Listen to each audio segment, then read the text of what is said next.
ਮਨੁੱਖੀ ਅਧਿਕਾਰ ਕਾਰਜਕਰਤਾ ਛੱਤੀਸਗढ़ ਉਥੋਂ ਵੀਰ ਆਇਆ ਆਪਣੇ ਵਿਚਾਰ ਰੱਖੂਗਾ 5 ਮਿੰਟ ਵਾਸਤੇ अपने विचार रखे।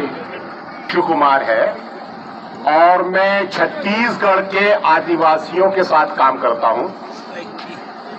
आज जब मैं इस आंदोलन में आ रहा था और यहाँ के बारे में हमारे पत्रकार साथी उदय ने मुझसे कहा कि यहाँ ट्रैक्टरों को तोड़ा गया है, गाड़ियों को तोड़ा गया है, गोली से एक किसान को शहीद कर दिया गया है, बहुत सारे बुजुर्गों को पीटा गया है, आंसू गैस से घायल किया गया है और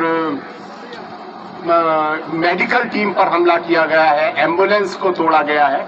तो मैंने कहा कि मैं आता हूं और हम लोग कोई रिपोर्ट बनाएंगे, जांच करेंगे इस सब के बारे में और फिर राष्ट्रीय मानवाधिकार आयोग को लिखेंगे। जब मैं यहाँ आ रहा था तो मुझे महसूस हो रहा था कि जो छत्तीसगढ़ में चल रहा है ठीक वैसा ही यहाँ मुझे आज दिख रहा था। छत्तीसगढ़ में सरकार ने बड़ी बड़ी कंपनियों के लिए आदिवासियों की जमीनों को छीनने के लिए 650 गांव को जला दिया था।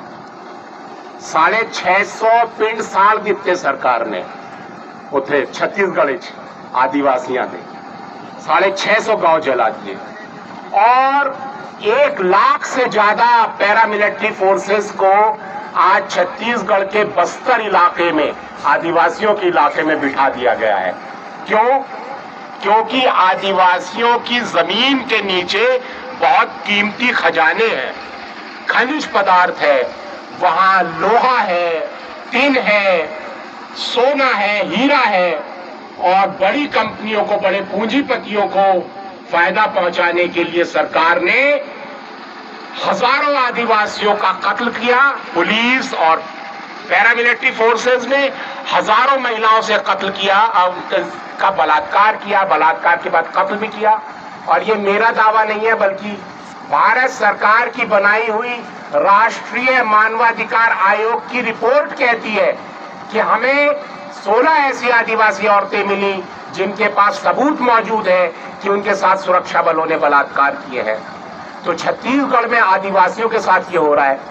और मैं पत्रकारों को लेकर एक बार वहां जा रहा था जंगल में, तो वहां जंगल में सिपाही बैठे हुए थे छुपे हुए। तो मेरे साथ जर्मनी के पत्रकार थे, उन्होंने कहा यह बहुत डरावना सीन है। आज जब मैं यहाँ आ रहा था तो मैंने रास्ते में देखा उसी तरह से खेतों में सिपाही बैठे हुए थे और मुझे छत्तीसगढ़ का वही सीन याद आ गया कि जैसे हमारे जंगलों में छत्तीसगढ़ में आदिवासियों को मारने के लिए सिपाही जंगलों में छिप के बैठे हैं, अपने हरियाणा और पंजाब के खेतों में आज पैरामिलिट्री फोर्सेस बैठ गई है।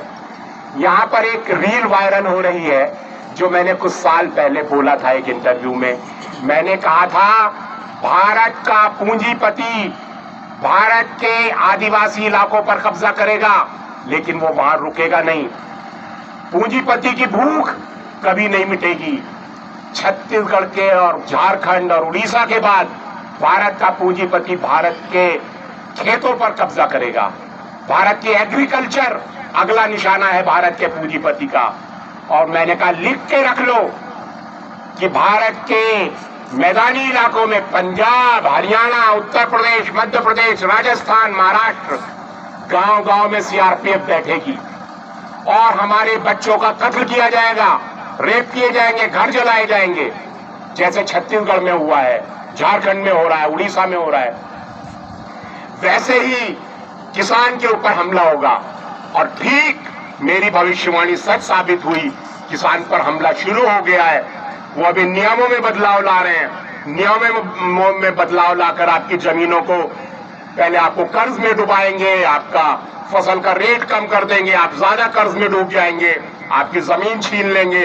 आप विरोध करेंगे तो मारने के लिए सीआरपीएफ, बीएसएफ इसको यहाँ बिठाएंगे। पूंजीवाद ऐसे फैलता है। सारी दुनिया में पूंजीवाद बंदूक के दम पर फैलता है और वो बंदूकों का आतंक हम छत्तीसगढ़ से लगाकर पंजाब और हरियाणा तक आज खुलेआम देख सकते हैं।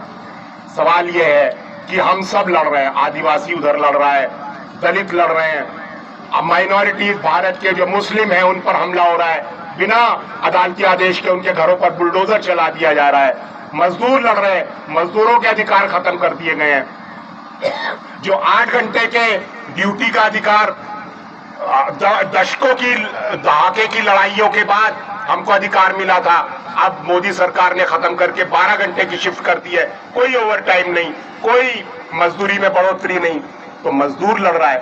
तो हमें सारी लड़ाइयों को एक मिल करके एक दूसरे का साथ दे करके अपनी लड़ाई को मजबूत करना है।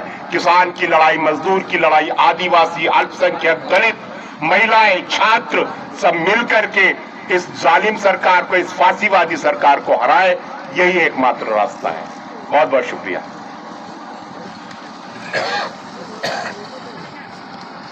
ਕੋਈ ਜੀ ਆਪਣੇ ਬਹੁਤ ਵਧੀਆ ਸੁਝਾਅ ਰੱਖ ਕੇ ਗਏ ਆ ਕਿਸਾਨ ਵੀਰਾਂ ਦੇ ਨਾਲ ਹਿਮਾਂਸ਼ੂ ਕੁਮਾਰ ਜੀ।